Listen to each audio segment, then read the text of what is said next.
తెలంగాణలో ఫార్ములా ఈ రేస్ కేసులో మలుపులు చోటు చేసుకుంటున్నాయి. మాజీ మంత్రి కేటీఆర్ ను విచారణ చేసేందుకు గవర్నర్ జిష్ణుదేవ వర్మ ఆమోదం తెలిపిన నేపథ్యంలో ఈడీ కూడా ఎంటర్ అవుతోంది. గవర్నర్ పర్మిషన్ తీసుకోనుంది. రేస్ కేసులో మనీ లాండరింగ్ జరిగిందనే కోణంలో ఈడీ కూడా విచారణ చేస్తోంది. ఇప్పటికే ఓసారి ఈడీ విచారణకు సైతం కేటీఆర్ హాజరయ్యారు.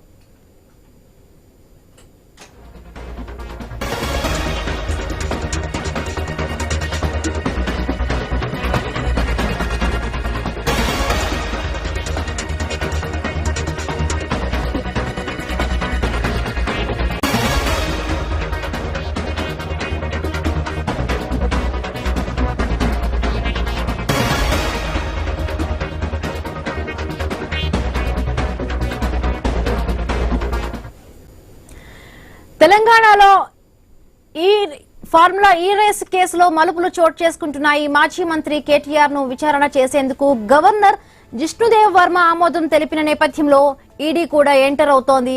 గవర్నర్ పర్మిషన్ తీసుకోనుంది. రేస్ కేసులో మనీ లాండరింగ్ జరిగిందనే కోణంలో ఈడీ కూడా విచారణ చేస్తోంది. ఇప్పటికే ఓసారి ఈడీ విచారణకు కేటీఆర్ హాజరయ్యారు.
ఇక తెలంగాణ ఈ ఫార్ములా రేస్ కేసులో బీఆర్ఎస్ వర్కింగ్ ప్రెసిడెంట్ కేటీఆర్ కు బిగ్ షాక్ తగిలిందనే చెప్పుకోవాలి. కేటీఆర్ విచారణకు గవర్నర్ జిష్ణుదేవ్ వర్మ అనుమతినిచ్చారు. ఈ నేపథ్యంలో ఈ కార్ రేస్ లో కేటీఆర్ పై ఛార్జ్ షీట్ వేసేందుకు ఏసీబీకి గవర్నర్ అనుమతి లభించినట్లయింది. రైట్, మరిన్ని పూర్తి అప్డేట్స్ మా కరెస్పాండెంట్ ఏవే స్వామి అందిస్తారు. స్వామి, ఇప్పటికే ఏసీబీ కేసుకు సంబంధించి రాష్ట్ర గవర్నర్ సంబంధించి ఒకవైపు అనుమతి పొందినటువంటి ఏసీబీ అధికారులు ఫర్దర్ కేసుకు సంబంధించి ఛార్జ్ షీట్ ఫైల్ చేయడం కావచ్చు, ఆయనను ఆ కేసుకు సంబంధించి ప్రాసిక్యూట్ చేయడానికి అనుమతి అయితే పొందడం జరిగింది. ఇప్పటికే 4 సార్లు ఏసీబీ అధికారులకు సంబంధించినటువంటి విచారణకు వెళ్ళినటువంటి కేటీఆర్ ఇక ఈడీ కేసుకు ఒకసారి వచ్చారు. దీనికి సంబంధించి మనీ లాండరింగ్ జరిగింది. ఈడీ కేసు సంబంధించి విదేశాలకు నిధులు తరలించారు. ఒకవైపు రాష్ట్ర ఆర్బీఐ గవర్నర్ వైపు ఆర్బీఐ పర్మిషన్ లేకుండా, క్యాబినెట్ అప్రూవల్ లేకుండా ఒక ప్రైవేట్ బ్యాంకు నుంచి ఒకవైపు లండన్ లో ఉన్నటువంటి ఫార్ములా ఈ రేస్ కంపెనీకి సంబంధించినటువంటి కంపెనీకి నిధులు బదిలీ చేశారని చెప్పేసి ఇప్పటికే దీనికి సంబంధించి ఆరోపణలు ఎదుర్కొంటున్నారు.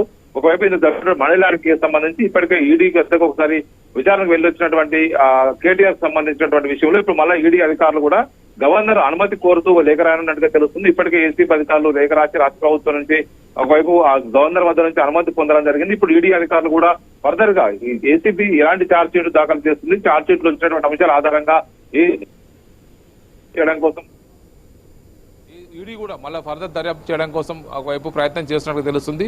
అందుకోసం ఈడీ అధికారులు కూడా ఇక దీనికి సంబంధించినటువంటి వ్యవహారంలో ఇక గవర్నర్ అనుమతి కోసం కూడా వారు కూడా లేఖ రాయబోతున్నట్టుగా తెలుస్తుంది. ఈ మొత్తం పరిణామాల నేపథ్యంలో ఇటు ఈ అన్ని రకాల అంశాలు పరిగణలోకి తీసుకున్న తర్వాత ఇప్పుడు ఈ ఏసీబీ అధికారులు ఇప్పటికే 3 సార్లు ఈ కేసులో సంబంధించినటువంటి విషయంలో ఫార్ములా ఈ రేస్ సంబంధించి 54 కోట్ల నిధులను హిమాయత్ నగర్లో ఉన్నటువంటి ఒక బ్రాంచ్ నుంచి అప్పుడు ఎంఏయుడి అప్పుడు ప్రిన్సిపల్ సెక్రటరీగా పనిచేసినటువంటి అరవింద్ కుమార్, అదేవిధంగా ఇటు హెచ్ఎండి డైరెక్టర్గా ఉన్నటువంటి విఎల్ఎన్ రెడ్డి ఇద్దరు కూడా ఈ కేసులో నిందితులుగా ఉన్నారు. ఇప్పటికే A1గా ఉన్నటువంటి కేటీఆర్, A2గా ఉన్నటువంటి అరవింద్ కుమార్, A3గా ఉన్నటువంటి బిఎల్ఎన్ రెడ్డి ముగ్గురుపైన విచారణ కొనసాగుతుంది. ఇప్పటికే వీరిద్దరిని కూడా 5 సార్లు పిలిచి విచారణ కొనసాగించారు. అరవింద్ కుమార్ని, బిఎల్ఎన్ రెడ్డిని, అదేవిధంగా కేటీఆర్ను కూడా 4 సార్లు పిలిచి విచారణ కొనసాగించారు. ఇప్పుడు ఈ కేసులో ఛార్జ్షీట్ దాఖలు చేయడం కోసం ఫర్దర్ ప్రాసిక్యూషన్కి ముందుకు వెళ్లడం కోసం రాష్ట్ర గవర్నర్ అనుమతి కోరుతూ వైపు ఏసీబీ అధికారులు లేఖ రాశారు. దాదాపుగా 70 రోజులు, సెప్టెంబర్లో రాసిన లేఖకు దాదాపుగా 70 రోజుల తర్వాత గవర్నర్ నుంచి అయితే అనుమతి అయితే వచ్చింది. ఇప్పుడు ఈ అనుమతి ఆధారంగా ఏసీబీ అధికారులు కేటీఆర్ ప్రాసిక్యూట్ చేస్తారని చెప్పేసి కూడా తెలుస్తుంది. ఇందులో కేటీఆర్ను అదుపులోకి తీసుకుంటారా, ఒకవైపు అరెస్ట్ చేసి రిమాండ్ తరలించి ఆ తర్వాత విచారణ కొనసాగిస్తారనేది కూడా చూడాల్సి ఉంది. దీంట్లో మొత్తం విచారణ చేసిన తర్వాత దీనికి సంబంధించి ఛార్జ్షీట్ను దాఖలు చేయాల్సి ఉంటుంది. ఈ ఛార్జ్షీట్ ఆధారంగానే ఈడీ అధికారులు దీనికి సంబంధించి ఫర్దర్గా జరిగేటువంటి విచారణను ముందు తీసుకెళ్లడం కోసం ముందుగానే రాష్ట్ర గవర్నర్ అనుమతి కోసం ఈడీ అధికారులు కూడా ప్రయత్నం చేస్తున్నట్టుగా కూడా మనకు సమాచారం అందుతుంది. ఒకవైపు ఏసీబీ అధికారులు ఇప్పుడు గవర్నర్ నుంచి పర్మిషన్ తీసుకొచ్చారు. ఇక ఈడీ అధికారులు కూడా గవర్నర్ నుంచి పర్మిషన్ తీసుకురావాల్సి ఉంది. గత ప్రభుత్వంలో ఆయన మంత్రిగా పనిచేశారు కాబట్టి ఆయన ఓరల్ ఆర్డర్స్ ద్వారానే ఈ నిధులు బదలాయింపు జరిగింది.